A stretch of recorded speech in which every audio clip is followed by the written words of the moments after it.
고린도전서 8장, 9장, 10장은 우상의 제물을 먹을 것이냐 아니면 제물을 먹지 말 것이냐 이 문제를 3장에 거쳐서 3장에 거쳐서 길게 다루었죠. 11장에 와서는 또 다른 문제를 다루고 있는데요. 두 가지 문제를 다루고 있습니다. 첫 번째는 예배를 드릴 때 머리에 무엇을 쓸 것이냐 무엇을 쓰지 말 것이냐 이 문제를 다루고 있고, 두 번째는 성찬에 관한 문제를 다루고 있습니다. 2절을 보면 사도 바울이 무엇이라고 했는가 하면 고린도 교회 성도들을 칭찬하고 있어요. 바울이 칭찬하는 것이 무엇인가 하면은 바울을 기억하고 바울이 이전에 전해준 전통을 잘 지키고 있기 때문에 칭찬한다 이렇게 말을 하고 있습니다. 바울이 이전에 전한 것이 무엇인가 하면 복음을 말합니다. 바울은 고린도 지방에 머물면서 성도들에게 복음을 전했는데, 복음은 하나님께서 우리를 사랑해서 구원하신 것과 또 그 구원하신 진리가 담겨있는 것이 복음이죠. 그리고 복음에는 하나님의 은혜로 구원받은 우리가 무엇을 하고 어떻게 살아야 하는지 이것도 말씀을 하고 있습니다.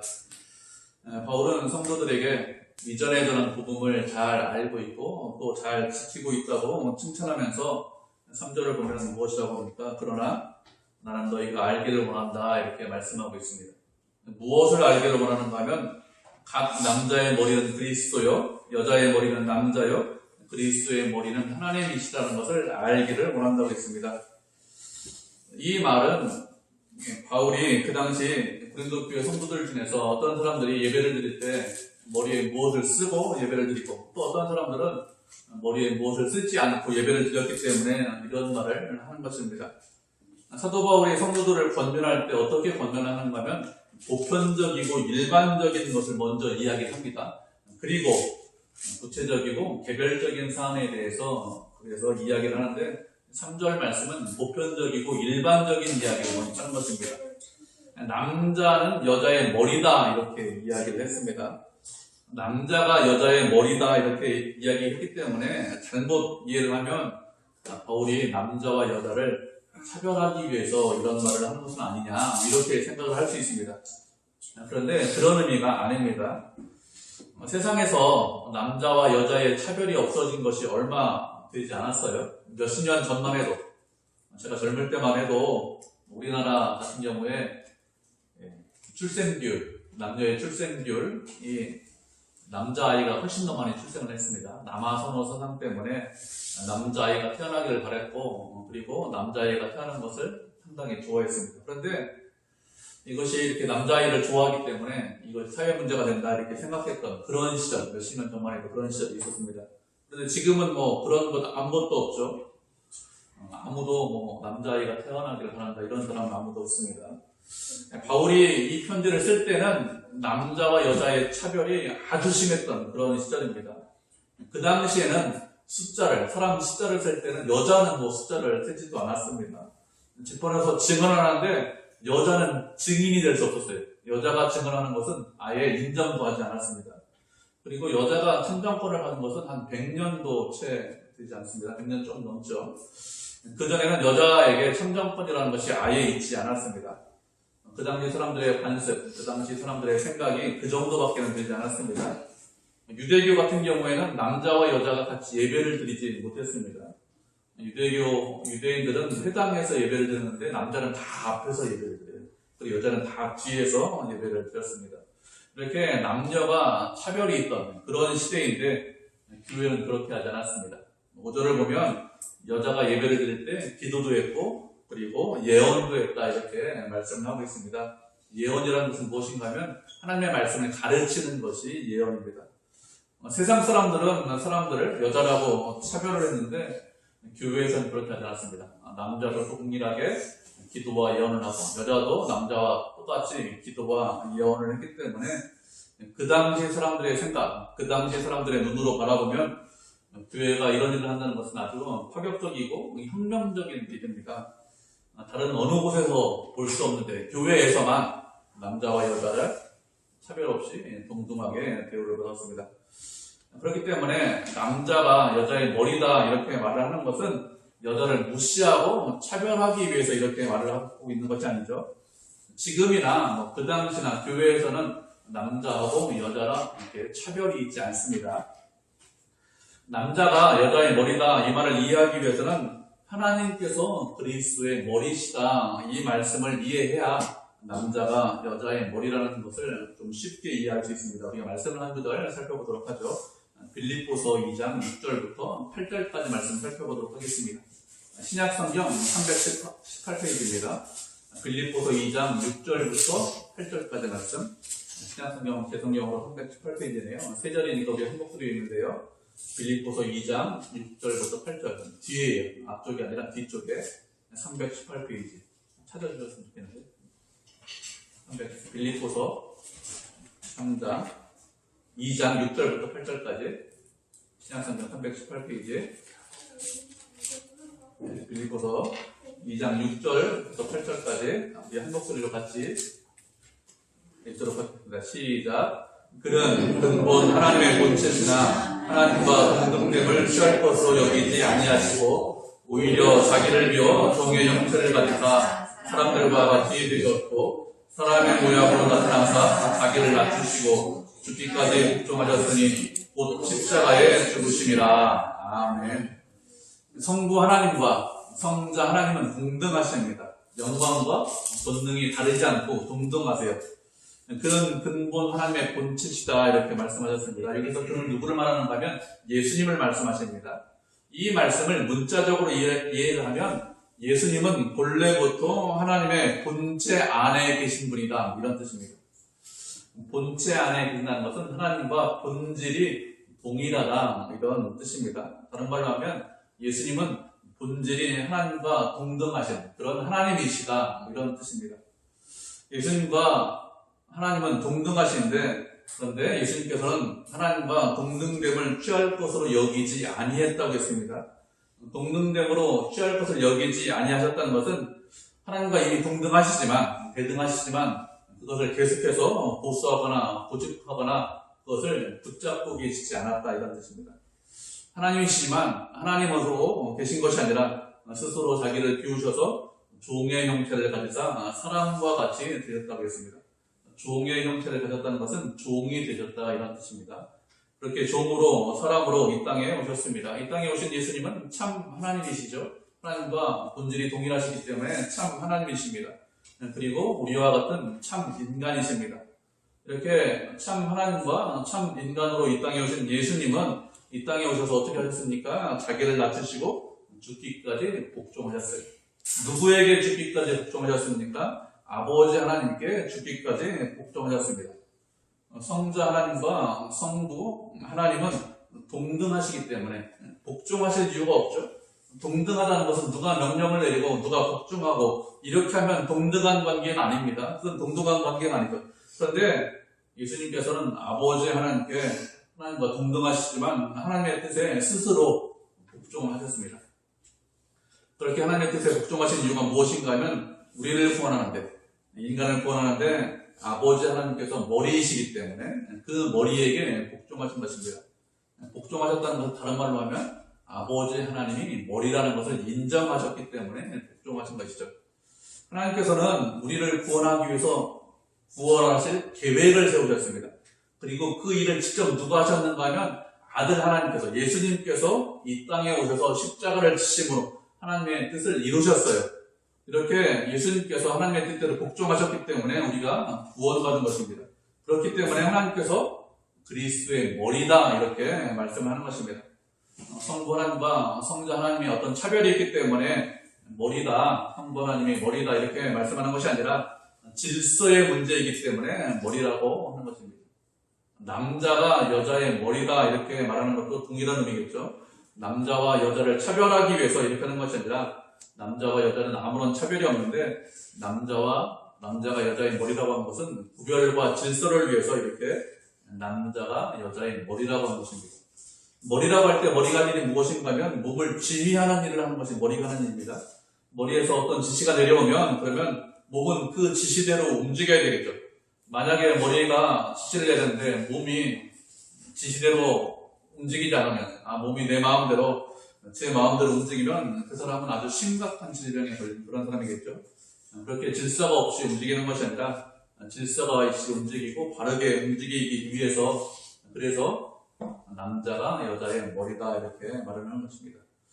이것은 보편적이고 일반적인 것을 이야기하고 이렇게 3절에서 4절부터는 아주 구체적인 것에 관해서 말씀을 하고 있습니다. 4절 5절을 보면 남자와 여자가 교회에서 기도를 하거나 말씀을 가르칠 때 어떻게 해야 하는지 말씀을 하고 있습니다. 4절을 보면 남자가 기도를 하거나 말씀을 가르칠 때는 머리에 무엇을 쓰지 말라고 했습니다.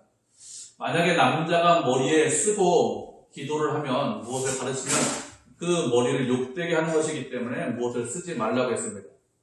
유대교 같은 경우에는 회당에서 예배를 드릴 때 어떻게 하죠? 반드시 모자를 쓰고 예배를 드렸습니다.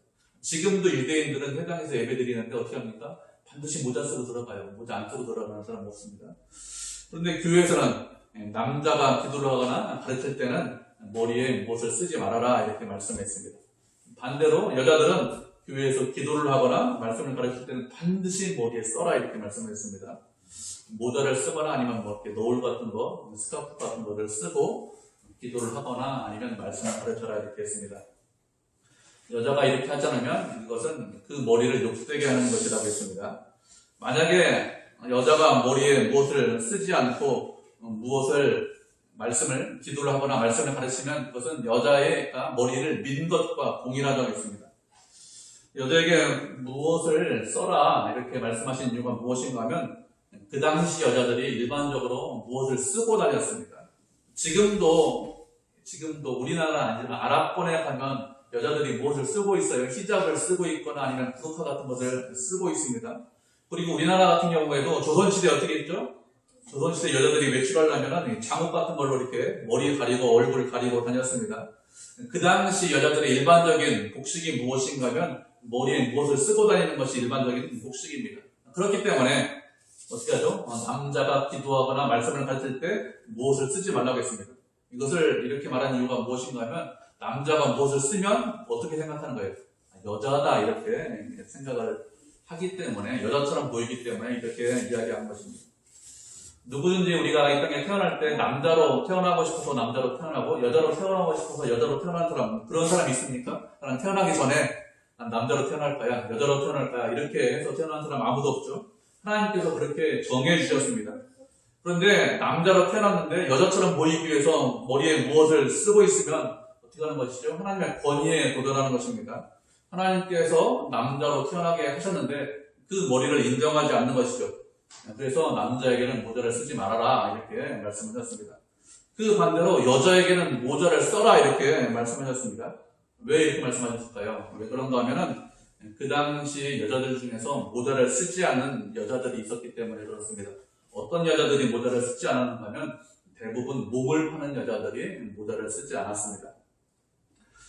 그 당시 대부분 목을 파는 여자들은 남자 없이 혼자 사는 여자들이 몸을 팔았습니다. 결혼을 했어요. 결혼했는데 남자가 남편이 일찍 죽고 그리고 그 여자를 돌봐줄 사람이 없으면 그러면 이렇게 몸을 팔고 살았습니다. 왜 그런가 하면 그 당시 주산업이 농업 아닙니까? 농업 시대니까 여자 혼자서 농사 짓는 것은 상당히 어렵고 먹고 살아야 되는데 방법이 없으니까 그런 방법으로 그렇게 먹고 살았는데 그런 여자는 대부분 다 머리에 쓰지 않았습니다.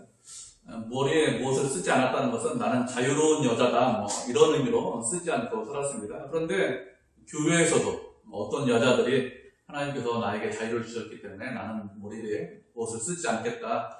무엇을 쓰지 않아도 아무런 문제가 없다. 이렇게 하면서 기도를 하거나 말씀을 가르쳤기 때문에 바울이 모자를 써라 이렇게 이야기를 한 것입니다.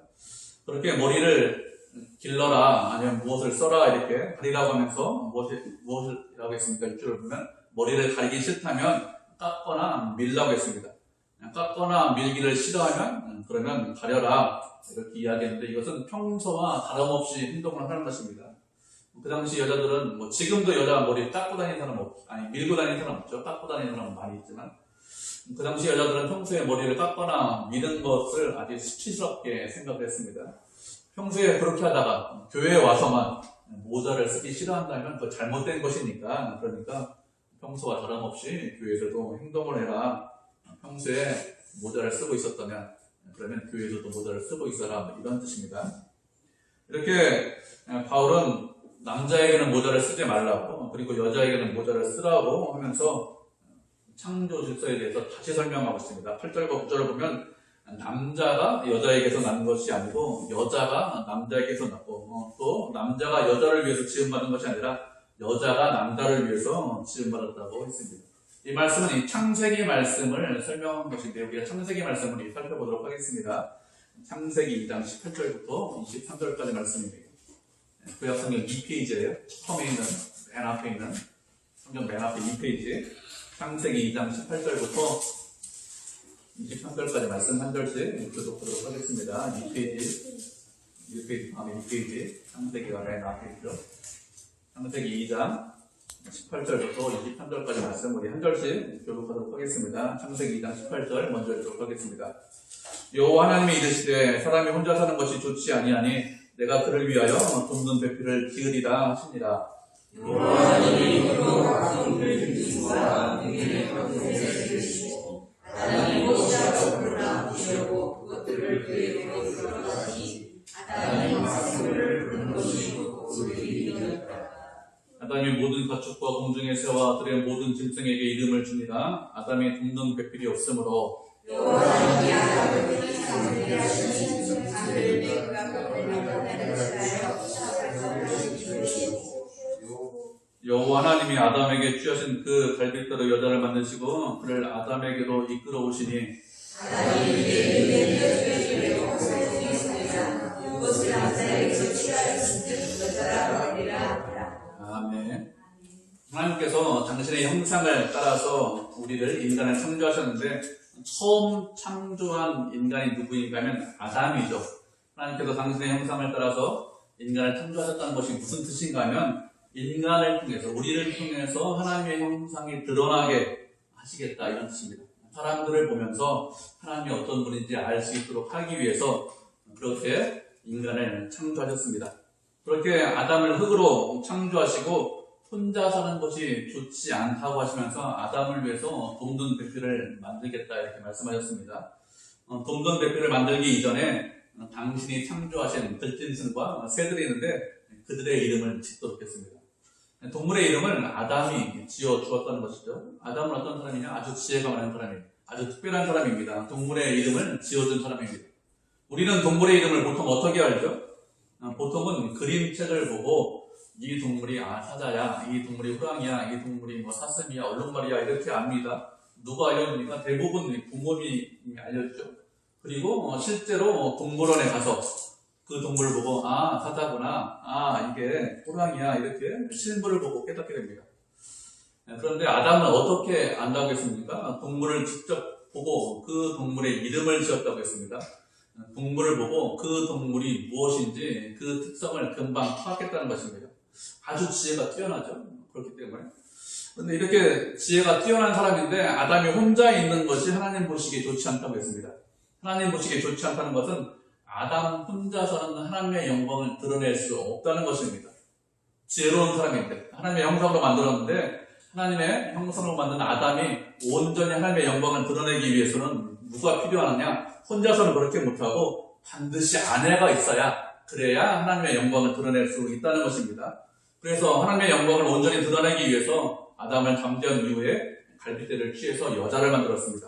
그리고 아담에게 그 여자를 보여주니까 그 아담이 무엇이라고 했습니까? 내 살 중에 살이고 내 뼈 중에 뼈다, 이렇게 말을 했습니다. 이 말 뜻은 내 살이구나, 내 뼈구나, 와, 나다, 이런 뜻입니다. 아담은 하와를 보면서 자기 자신이라고 하면서 좋아했죠. 아담의 갈빗뼈로 만들었기 때문에, 그죠? 하와는 뭐죠? 아담 자신입니다. 와, 나다. 내 갈빗뼈 만들었으니까 나다. 이렇게 이야기하는 것이 당연히 맞습니다. 이렇게 하나님께서 아담을 창조하시고 그 이후에 하와를 창조하셨습니다. 창조 질서가 무엇이냐? 아담이 먼저고 그 이후에 하와가 나왔습니다. 그래서 남자에게서 여자, 남자가 나오고 여자는 남자에게서 나왔다, 이렇게 말씀하는 것입니다. 그런데 이것은 아담이 타락하기 이전에 이렇게 하신 것이죠. 이것은 아담과 하와가 에덴 동산에 있을 때 있었던 일이고, 아담이 타락한 이후에는 어떻게 되었습니까? 아담이 타락한 이후에는 모든 사람은 여자로부터 나왔어요. 아담이 타락한 이후에 사람이 태어나는 방법은 어떤 방법으로 태어났습니까? 결혼하고 그리고 임신해서 아이가 태어납니다. 그래서 12절에서 무엇이라고 말씀하고 있습니까? 이는 여자가 남자에게서 난 것 같이 남자도 여자로 말미암아 났고 그리고 모든 것이 하나님께로부터 났다 이렇게 말씀하고 있습니다. 타락한 이유로 모든 사람은 여자로부터 났습니다. 여러분 남자로부터 난 사람 있습니까? 그런 사람 아무도 없죠. 아담을 제외한 모든 남자는 다 여자로부터 나왔습니다. 세상에 있는 그리고 모든 사람들은 하나님께서 생명을 주셨기 때문에 이 땅에 존재하는 것입니다. 그렇게 모든 사람들이 하나님께로부터 나왔기 때문에 우리가 남자라고 아니면 우리가 여자라고 나와 다른 사람이라고 다른 사람을 차별하면 될까요?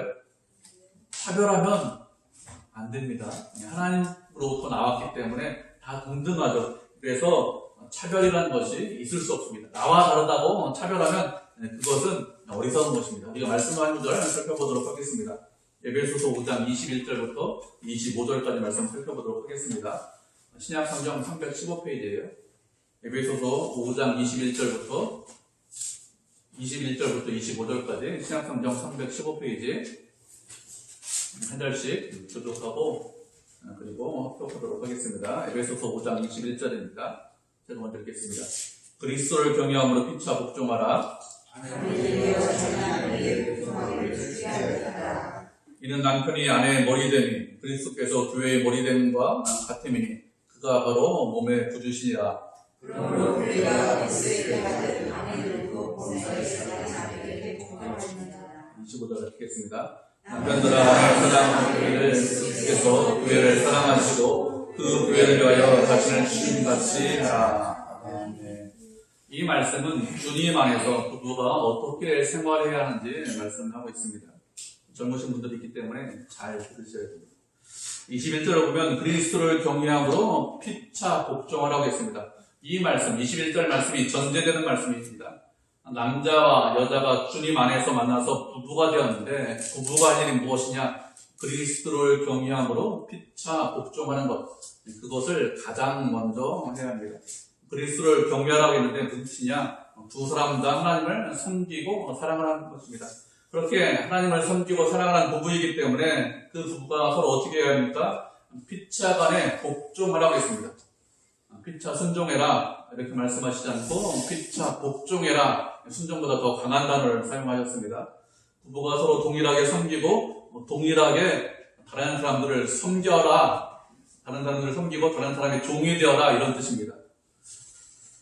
가정에서 혹시 이렇게 생각하시는 분들이 있습니다. 남편은 좀 상전이고 아내는 좀 종이다 이렇게 생각하는 분들을 지금은 없겠죠. 예전에 우리가 어릴 때만 해도 무엇이라고 했습니까? 우리 집 주인 양반 이렇게 얘기했어요. 이해하시죠? 다 알고 있죠? 남자는 주인이고 여자는 주인이 아니라는 것이죠. 그렇게 이야기했습니다. 남자가 주인이고 여자는 아니다 이렇게 생각하는 것 아주 잘못된 생각이고 비성경적인 생각입니다. 유교적인 생각입니다. 하나님의 말씀과 동떨어졌습니다. 그런 마음을 가지고 있다. 그러면 그 사람은 그리스도를 경외하는 것이 아닙니다. 하나님께서 말씀하시기를 피차 복종해라. 서로 간에 종이 되어라. 이렇게 말씀하셨습니다. 한 사람만 종이다. 이런 뜻이 아닙니다.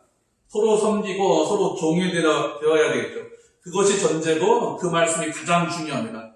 그리고 먼저 아내에게 무엇을 하겠습니까? 남편에게 복종하기를 굳게 하도록 하겠습니다. 복종이라는 단어 또 썼습니다. 왜 그렇게 복종하라고 하셨습니까?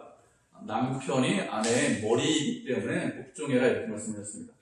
남편은 아내의 머리고 아내는 그 남편의 몸이기 때문에 복종하라는 것이죠. 여기도 몸과 머리로 말씀하고 있습니다. 왜 이렇게 말씀하고 있죠? 가정의 질서 때문에 이렇게 말씀하는 것입니다. 아내가 복종해야 되는데 어떻게 복종을 해야 됩니까? 교회가 그리스도에게 하듯이 그렇게 복종을 하고 있습니다. 교회라는 것은 우리도 말하죠. 성도들이 예수님에게 하듯이 복종을 하고 있습니다. 예수님의 말씀을 듣고 성도들, 우리들이 어떻게 합니까? 복종합니다. 순종합니다. 어려움이 있고 핍박이 있어도 복종하고 그리고 또 어떻게 하죠? 심하면 순교하는 그런 성도들도 있습니다. 그렇게 아내가 복종을 하는 것입니다. 남편이 좀 마음에 안 들어요. 하는 것이 좀 마음에 안 들어. 기분 나빠. 그래도 어떻게 합니까? 복종해야 됩니다. 어떤 일에 복종해야 됩니까? 범사에 복종을 하고 있습니다. 범사에 복종을 하는 것은 일상생활을 하면서 복종을 하는 것이죠.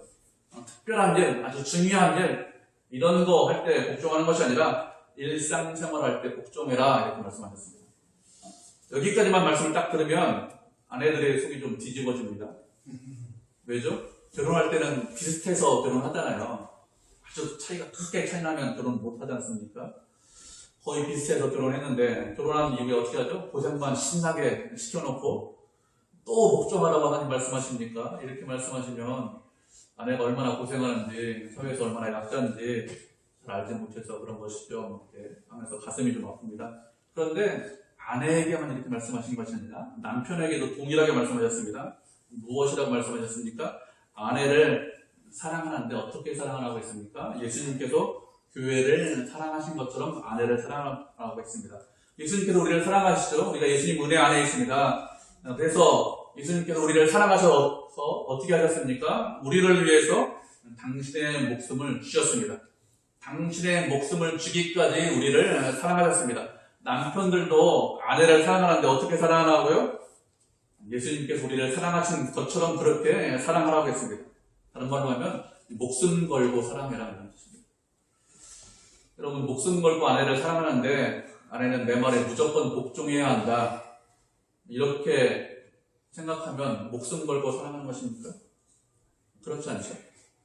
목숨 걸고 사랑하면 그렇게 생각하지 않아요.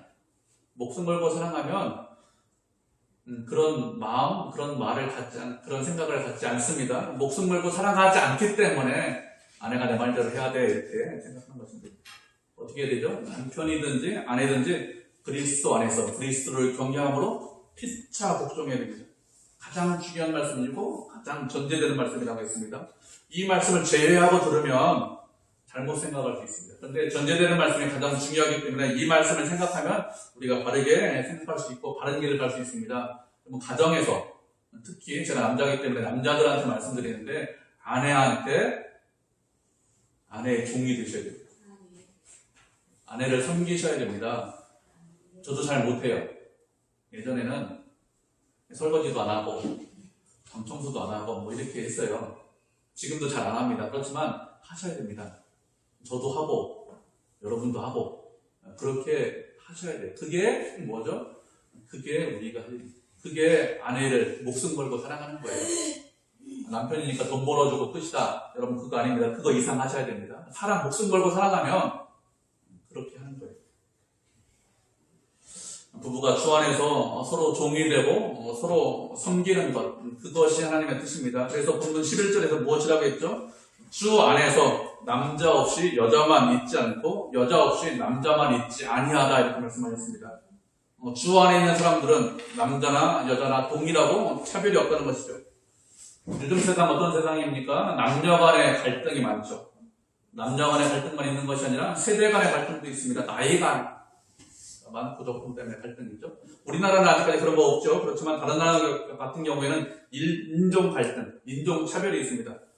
세상에서는 이렇게 갈등이 있고 차별이 있지만 교회는 어떤 것이죠? 그런 것이 아닙니다.